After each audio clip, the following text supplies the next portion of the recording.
ನೋಡಮ್ಮ ಅದೇನು ಕೇಳಮ್ಮ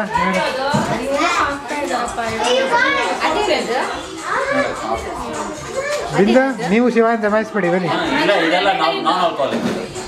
ಬರೀ ಕಲರ್ಗೆ ಸ್ಟ್ರಾಬೆರಿ ಇಲ್ಲಿ ಇಲ್ಲಿ ಇಲ್ಲಿ ಅಮೃತ ಬರ್ದ ನಿಮಗೆಲ್ಲ ಒಂದು ಡ್ರಿಂಕ್ ಜೊತೆ ಬರ್ದ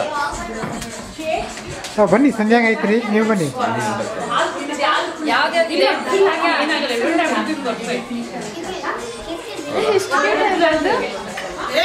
ಸ್ಟ್ರಾಬೆರಿ ಹಂಗೆ ತಿನ್ನಕ್ಕಲ್ಲ ಇರೋದು, ಡ್ರಿಂಕ್ಸ್ ಅಂತ ತಿನ್ನಕ್ಕೆ. ಡ್ರಿಂಕ್ಸ್ ಗಾರ್ನಿಶಿಂಗ್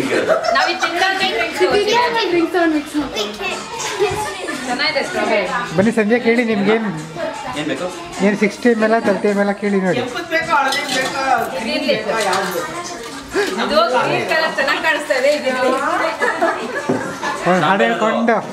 ಹಾಡು ಹೇಳ್ಕೊಂಡು ಹಂಗೆ ಒಂದು ಪಿಂಚ್ ಆಫ್ ರೆಡ್ ವೈನ್ ಹಾಕ್ಲಾ? ಹಾಕಿ ಪರವಾಗಿಲ್ಲ ಸಂಕೋಚ. ಚೂರ್ ಅದೇ ಸ್ವೀಟ್ ರೆಡ್ ವೈನ್ ಅದೇನಾಗಲ್ಲ. ಇಲ್ಲ ಅವಳಿಗೆ ಆಗುತ್ತೆ ಹಾಕಿ. ಅದು ಹಾರ್ತು ಅದಕ್ಕೆ ನೋಡಿದ್ರೆ ಸ್ಪ್ರೈಟ್ ಹಾರುತ್ತೆ.